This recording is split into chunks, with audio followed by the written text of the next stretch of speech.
What's up, guys? Thank you for tuning in to the Uncommon Mindset podcast. Today, I'm joined by someone who is called the Welsh Wrecking Machine, and others might call him the White Mike Tyson. Today, I'm joined by John Phillips. I'll just give you a brief background on who John is. John is a Welsh middleweight mixed martial artist, a professional since 2005. He has also competed for BAMMA, Cage Rage, the UFC, and Cage Warriors. He is the former BAMMA Middleweight Champion, and honestly, the mindset he has is truly a champion's mindset. John has a professional record of 22 wins, where 20 have been via knockout and only 11 losses. What an honor it is to have you on the podcast today, John. Glad to be on, bro. No worries. Yeah, I just want to start off by asking, what was your upbringing like?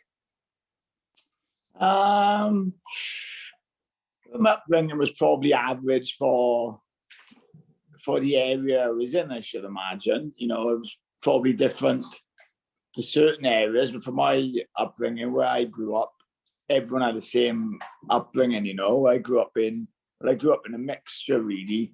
My mum and dad were never together when I was born, so my mum lived in Blaen y Maes, and my dad lived in Penlan, and my dad lived in the roughest, well, at the time, it was probably quite a nice estate, but gradually grew to become one of the roughest estates in Penlan. And again, it's probably nice as well now, and there's always good people in rough areas. And I find in some of these rough areas, yeah, you love bad people, but the people will give their last to anyone and do anything for everyone. Their neighbours is really a tight-knit community, you know. So as I was saying, my mum was in Blaen y Maes and my dad was in Penlan. So Monday to Friday, I'd live with my mum, and then on the weekends, I'd got my dad's until I become about 10, 11. I moved with my dad then, and then we moved again to Town Hill then, which was another nice area.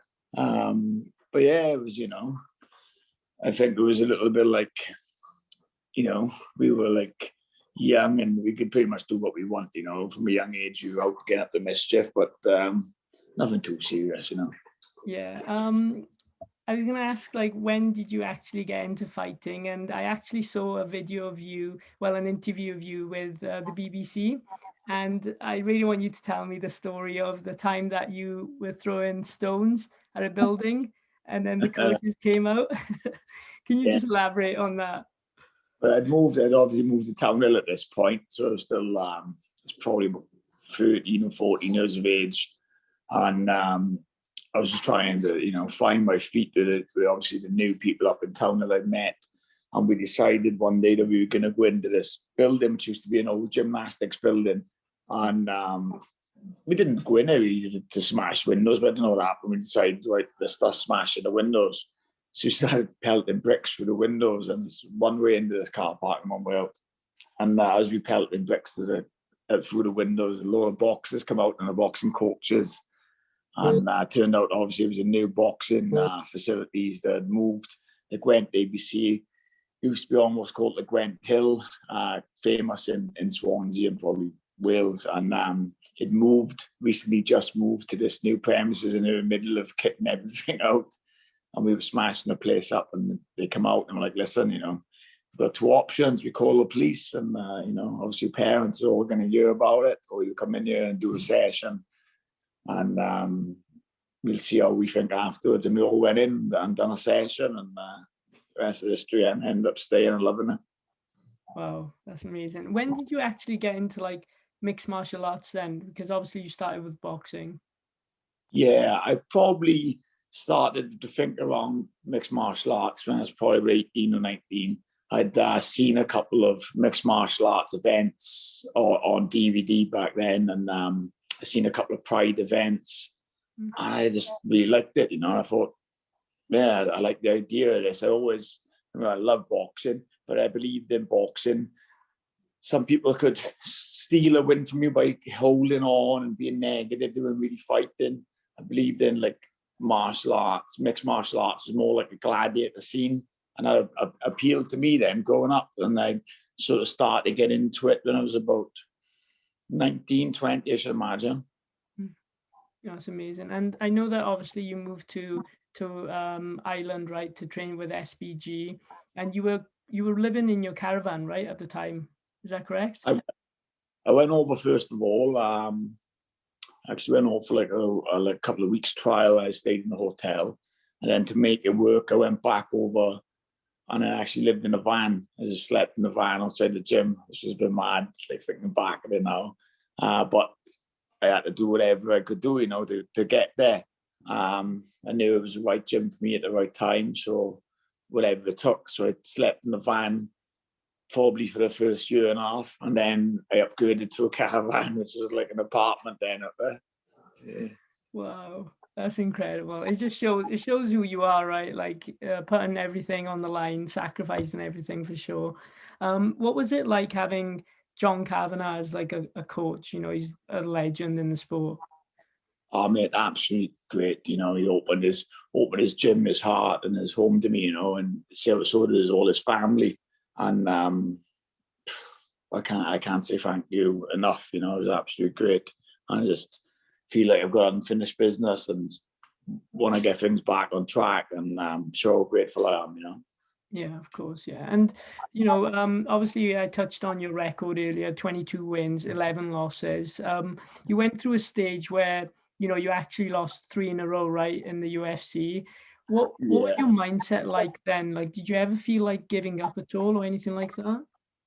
I think it's natural to, you know, on every fall or fail that someone does or loss of a competition, you know, I think it's natural to think about, you know, shall I call it a day? You know, why am I doing this? It's too hard. Or the negative thoughts really start to creep in. But you've got to say, right, hold on, you know, did I go out and give my best performance? There's a reason why I maybe lost to this or whatever the reason was you failed at that object. And just reassess and say, well, you know, if you want it bad enough, you dust yourself off and go again. You know, it's just how it is. It's the mentality. You know, nothing is going to be easy. You just got to keep at it and keep at it. And sometimes you're flying high, sometimes you're low. That's how it goes. Yeah, it's a part of the journey, right? Failing is a part of the journey. Losing is a part of the journey, of course. Yeah.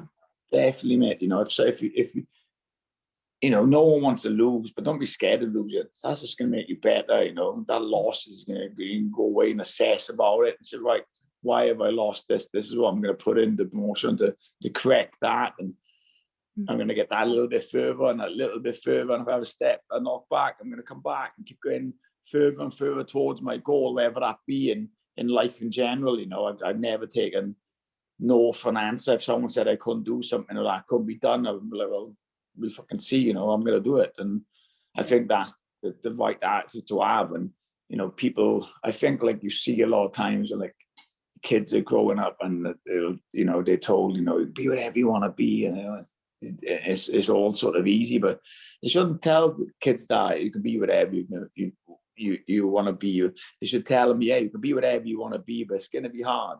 You're going to have setbacks. You're going to have knockbacks. But don't take no for an answer. Keep getting in there. Keep pushing and you'll get there. But you're going to have knocks in the way. And I think that's the best mentality to have, you know. Yeah, I love that mindset, man. This is why, like, it's great having you on the podcast. It's called the Uncommon Mindset Podcast, and you are an uncommon guy for sure. I know I've been keeping up to date on your Instagram, and you've been working hard every single day, right? Putting the time in, putting the training in. What's your goals now at the moment? Well, to be honest, my goal at the minute is just to get back fit. You know, I sort of pigged out over Christmas. We had a baby over Christmas. I was just, you know, just taking a step back, mate. You know, my weight is fucking ballooned. So I'm just at the minute, all my plans are just to get fit. I'm definitely going to fight this year, but at the minute, I just want to get my weight down, get fit, and then look at where I'm going to fight, who I'm going to fight for. No, of course, yeah. Have you ever thought of doing bare knuckle? I used to do bare knuckle years back. You know, obviously it wasn't televised back then. So no, you know, if the money was right, then maybe yeah. But I feel I've got unfinished business with MMA. You know, I can go into boxing, I can go into bare knuckle. You know, there's options elsewhere. But if I went into either, I'm not happy with my MMA career being the end of it right here, you know. So I think I still got about my MMA career, and who knows what the future holds. Of course, yeah. And I know that, you know, you went and fought in Fight Island, and you fought Khamzat Chimaev, which is crazy. You know, the opponents that you fought, they're at the top of the top, right? And like the thing with you is like you can see you've got heart. You never give up, right? And that's amazing to watch. What was that whole experience like going to Fight Island and actually, you know, I know the second time you were out there, Khamzat actually helped you in the backstage, right? Which is amazing. Yeah, no, take nothing away from Khamzat. He was an absolute gent, and I've heard he's been a little bit ill on the COVID side, so it's sending my best wishes and hope he gets well and back training soon. Like I said, you know, you go out, you fight, you train to fight, and you fight. You know, when on the Khamzat fight, I was supposed to fight. I can't remember his name, a Serbian kickboxer primarily. So all my training was for kickboxing, and then that fight fell through, and they were like, "Look, this isn't the best fight for you, but we got this fight, and if you don't fight, don't get paid," you know. And in the moment, we were still finishing the house. You know, my missus is pregnant. I was like, "I need to fight. It's not the right fight, and we can take a gamble." And unfortunately, the gamble didn't pay off. You know, at that time, his wrestling was better than mine, and that's how the cookie crumbles. It's just unfortunate. It seems that like a lot of my fights in UFC have been at the, you know, taken at the short notice or the wrong opponent, or you know, for the wrong reason. I was fighting for financial means instead of saying, right, you know, I'm not right for this fight. I shouldn't really be fighting. You know, pull out and come back. So the ball is in your court. Instead, I'm like, oh, you know, I need the money. I need to get the house done. I need to get this. I got bills. So I'm taking that gamble, and it seems now there's been like a flash, man. It pisses me off going on Facebook, and other memories come up. And it shows like last year you were in maybe China, or last year you were there, and it's like, fuck, it just seems like I've pissed my UFC career away, you know. But if it's to be, it's to be, you know. I enjoyed it. I've got no qualms. I commit to myself 100%.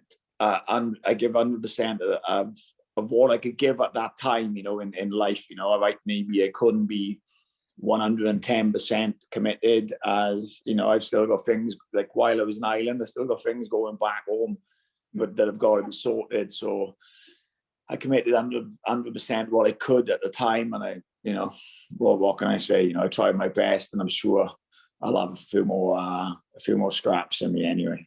Oh, for sure, for sure. You're 1% of the entire population. You know, not everyone gets to fight for the UFC, and what you've done is incredible, especially with the career that you've had as well. You know, we did mention that you've had a kid recently. What's that whole experience been like? Has that changed you as a person? Yeah, it does give you a different outlook. You know, I think everyone is different. Everyone says this and says that, but I swear, man, I've got a newfound respect for these single mums. You know, before when someone would say, you know, what do you do? I'm a full-time mum, and I'd be like, oh, right, yeah, tidy. And now I'm like, she's a goddess. Our daughter Darcy May, she's only just turned 10 weeks, but the first 5 weeks, man, the sleep was just non-existent. Me and Mrs. are pulling her hair out, and it was absolute nightmare. I'm sure it's just the average baby, I should imagine, and some people got it a lot worse. So, you know, especially the single moms who've got a newborn baby and a toddler. Oh man, fair play to them. Fighting's easy. Being a mum is fucking tense, rather. Yeah, no, for sure, for sure. I want to ask you, what do you think's been your biggest achievement so far in life?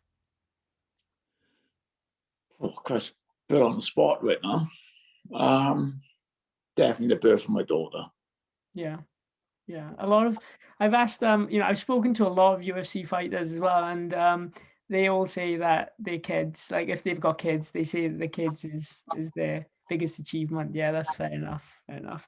What's your whole mindset like when you're actually walking out to a fight? Do you ever get nervous, or are you just up for it? You know, let's go. Yeah, I mean, anyone that tells you they're not nervous they're lying as far as I'm concerned. You know, everyone gets nervous, and it's a strange feeling. You would just want to get done. And whatever happens, win, lose, draw, it's just a relief when that fight is done. And you know, I don't think personally, on my personal experience, I'm not scared of getting hurt or I'm fighting. That's what you train for. You're gonna fight anyway, but you're scared of losing. It's always in your mind, all right, if he does this, I do this, and he does this, I do that. And then you wonder a million scenarios through your head on the months and weeks leading up and days leading up to it. But it's crazy. You walk into the octagon ring or whatever, and as soon as that whistle goes, it's all gone. You forget about everything, and then you're just in the mode. And yeah, you know, it's, like I said, the only thing I ever was scared of was losing. You know, or as stupid as it sounds, disappointing people, not giving your full potential. But yeah, and you know, says, I'm not nervous, the fucking lion. Yeah, of course, yeah. How do you like overcome tough situations? Do you meditate? Do you do anything like that, or do you isolate yourself? What do you do whenever like there's a tough situation you need to overcome that? I think I'm probably the same as everyone, mate. You know, sometimes I have a tough situation and it'll get me down, you know, and fucking almost get depressed. Sometimes I don't want to get out of bed, but you know, I just tell myself, boy, come on, mate, fucking get up, get it done, whatever the situation is. You can get through it or get past it, you know, and just take day by day at a time. If there's something I'm aiming for, I'll set myself little goals to get to that main goal. Yeah, you know, just to keep telling myself tomorrow's another day, and the more I do today is less to do tomorrow. Yeah, no, that's brilliant, because I've just finished reading, you know, Matthew McConaughey. I've just finished reading his book, and it's called Green Lights. And he says, yesterday, if you had a red light, what comes after a red light? A green light. Nice. Yeah. It's kind of class. Yeah, it's what you said basically. It's amazing. What would you say to yourself if you could go back in time? Like, what would you tell your younger self? Oh, mate, you haven't got enough time on this interview. There's so much shit to tell myself. Yeah, you know, it would have been the knuckle down more, mate, you know, and I think when you're younger, you're a bit of a know-it-all and you think you've seen it all, but it would be nice to go have a chat with my younger self and say, you know, this is what you need to do, this is the right path, stick on it. But I'm a firm believer everything happens for a reason, and I'm where I'm supposed to be, and, you know, that's life, mate, you know. Yeah, of course. No, of course. Sorry. Who would you say is the toughest opponent that you've had? In MMA? Yeah. I'm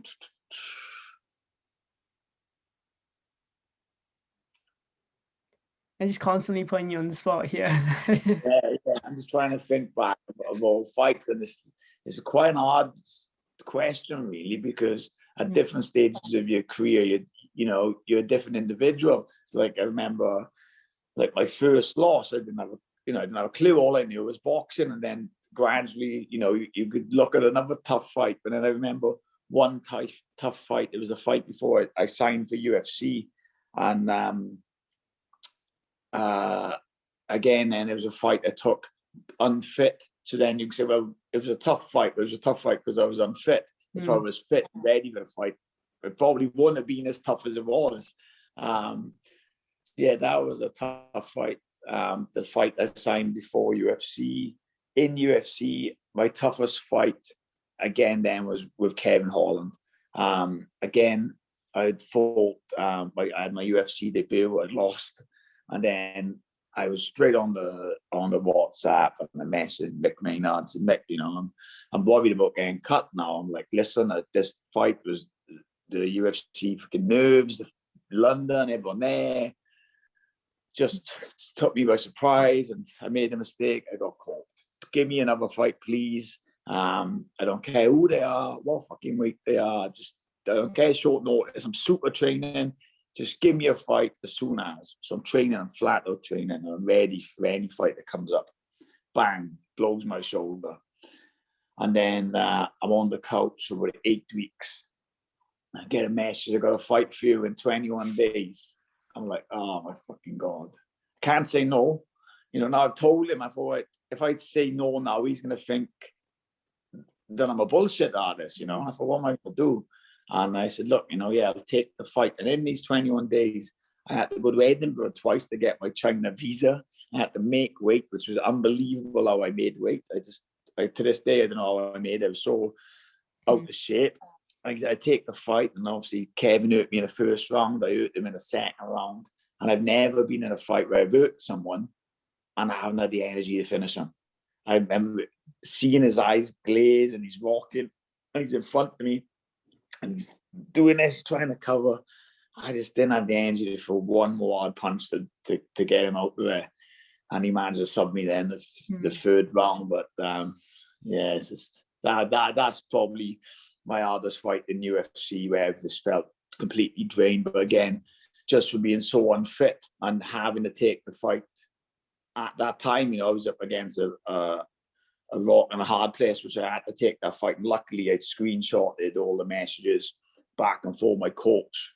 And it was like, look, I've been offered this fight. It's 21 days time. And he's like, are you fit? No. I said, I got blown shoulder. I said, but what am I supposed to do? If I don't go for it, I'm not going to know. And he's like, yeah, you're right. If you don't go for it, you probably can not fight in UFC again. You have to go for it.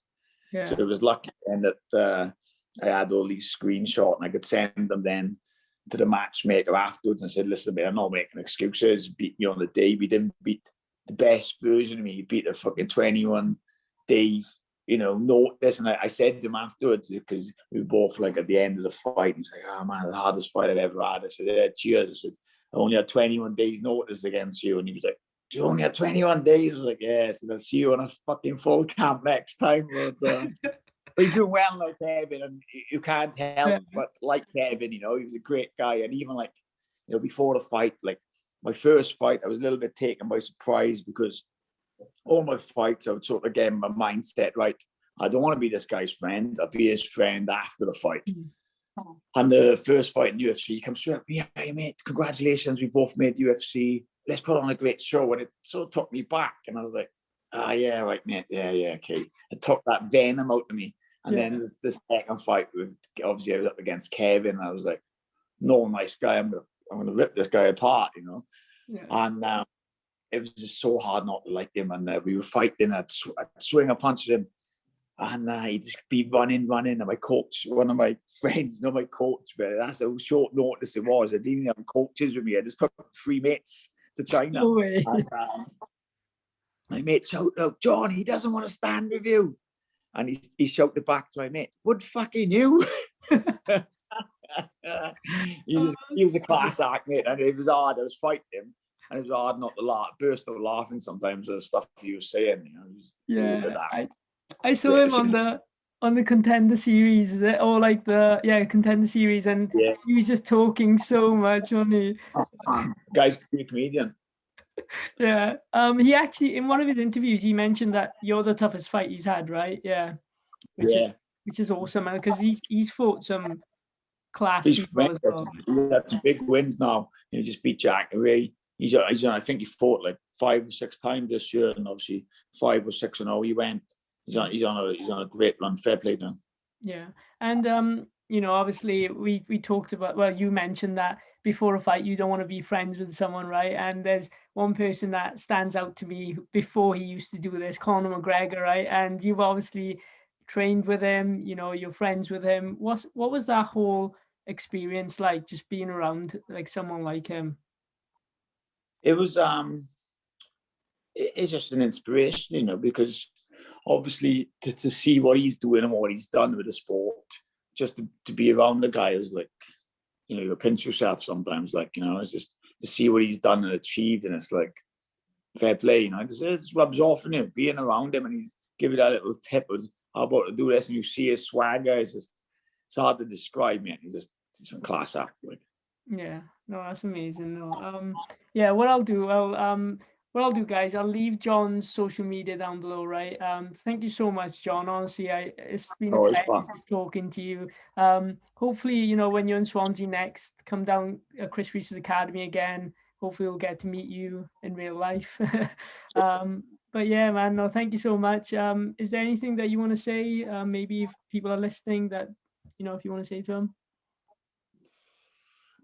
Just don't take no for an answer, guys. Just keep going. Don't forget to check out my CBD company, Ep24. The proper recovery and sleep. But like I said, you know, keep going, chase them dreams. If the dream's not scary, nothing will. Brilliant. Thank you so much. Thank you, John. Yeah, guys, I'll leave the social media down below, and all the best for the future. Honestly, I think you're gonna smash it. Oh man, thanks, mate. See you again, mate. Take care. Bye.